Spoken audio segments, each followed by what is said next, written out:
Yeah, right now we're going to wrap it up really quick. We're going to go over just by a little bit, but we're gonna do hard questions now. So we're going to take both Dans out for a minute, and we got okay. Now this started. I think this is good to have as a segment because there's a lot of stuff that people don't talk about properly, and I'll admit, and Christian actually just talked about us last week on Backstage, and I was happy to hear him say that he recognizes that I'm mellowing out and I'm trying very hard to take a different and more civil and respectful approach to these things. But I have questions all the time and stuff. But I've got one for real here. This is something that I've railed on really hard in the past, and I admit I've been harsh about it. But I want to have a serious and calm discussion about this with you. Now, there's something here that I have to bring up, and I have 2 points of view. Like, as far as I think there are two possibilities, but I think you may have a third possibility, French. But let me lay this out here. I have taken a great issue with the way that Brandon Hanna handled Ken Napzok when he managed him in his match for the Burning Droogs.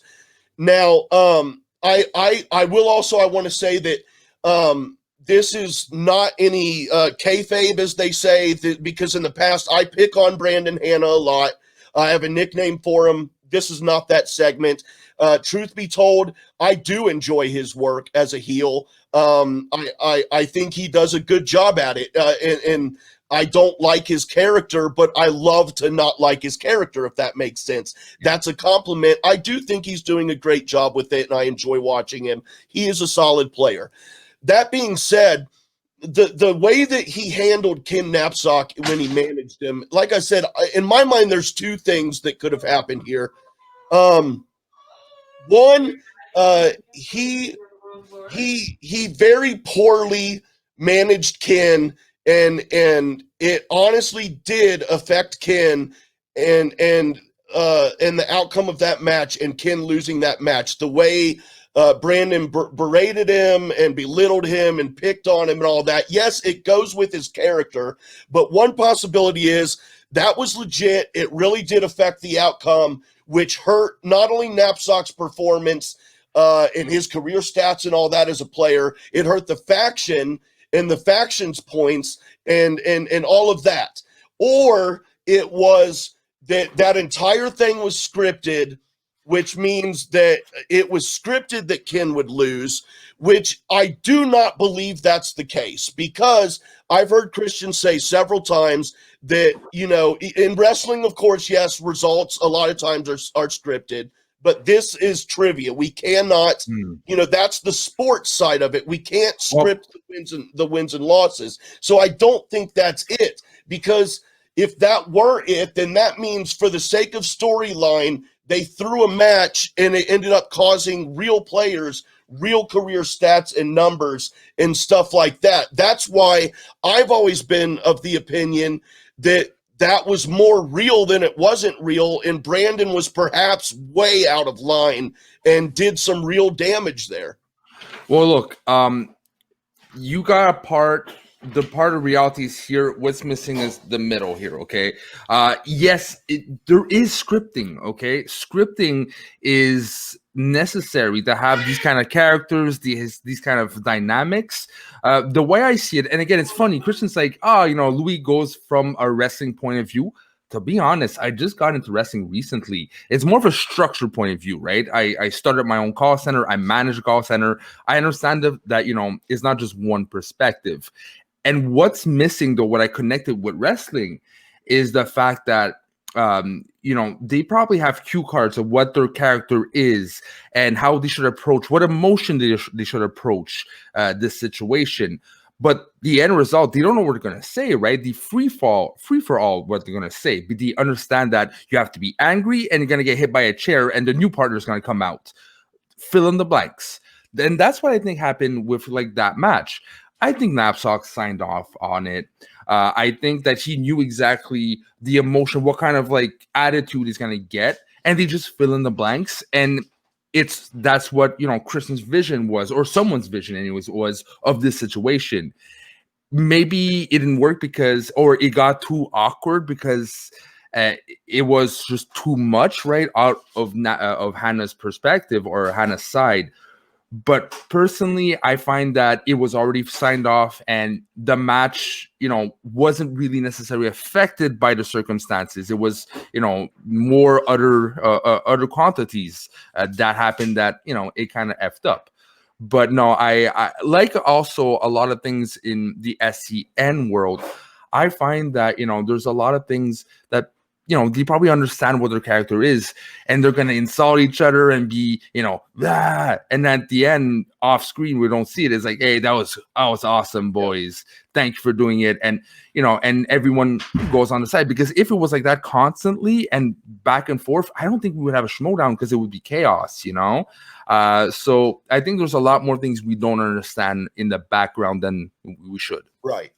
And I get that, but the thing I still wonder about, and I'm still I'm still unclear as to how I really feel about it, but, and I get what you're saying there as far as how there's that middle ground of, okay, we're going to hit these strides and, you're going to be kind of a jerk and you're going to do, but you're really going to play the match and try to win.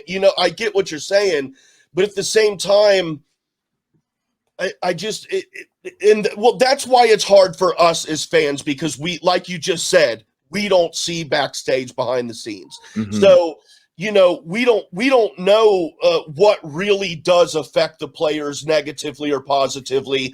I mean, and a lot of it also is because Ken Napzok is a legend in the Schmodown in his own right, and so I think the expectations were so high on him from us fans that his performance just seemed way off, that in my mind, based on what I saw in his performance that wasn't up to par, that it would either be, like I had said, it really did affect him, or it was thrown. Again, I do not believe any of that, like it was thrown or anything. I do not believe that happens whatsoever. But I do know exactly what you're saying, because Ken was also involved in another situation kind of like this when he ditched Rachel Cushing and she played the team's match 1v2. So, I mean, this has happened before. And again, I don't think that match was thrown at all. Rachel could have won that match, but it's hard when we aren't privy to everything. You're not wrong, because which we shouldn't be. I'm sorry. We shouldn't be privy to everything. I want to make that clear, that I'm not saying we are entitled to know. That's what makes the entertainment side of the Schmodown so much damn fun, is that we don't know, and we get to have conversations like this and speculate and wonder. That being said, that effect that you're saying that kind of interrupts the match or changes its destiny, right, can happen, because that's what happens with freeform things, right? You kind of like, okay, here's the emotion, go. But if, I'm not talking about Hannah, this would be anyone, okay, anything. If at one point they use something personal from the other person and go a bit too close from home, right? Or it's starting to fringe a line for the other person, and that other person doesn't, and the person doing it doesn't realize they're fringing on it, right?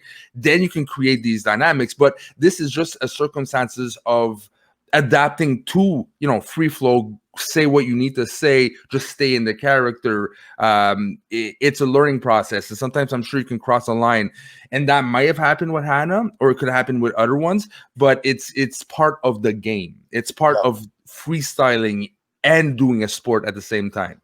Yeah, and that's what's, like I said, that's what makes it so entertaining, is because you have the character work and the storylines mixed with the legit competition and trivia. But you get into areas like this where you wonder what if anything negatively affects the outcome of the competition side.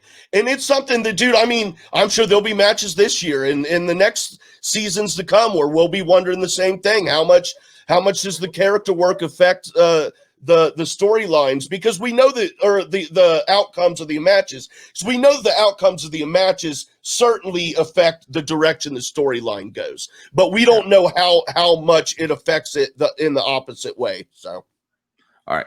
All right. Well, thank you again for an amazing hard questions. And by the way, people are listening, okay, because hard questions are interesting to talk about, but they're hard to find, okay? If any of you guys have suggestions on what we could talk about as hard questions, I'm not debating. That's Frenchie's Corner. That's my thing. But really have a reflective analysis on the sport itself. Let us know on Twitter. Where can they find the Twitter, sir? They can find the Twitter for this show at Speaking of Schmodown, or listen to me. There's my first faux pas here. Actually, you can find it at the JCast Network.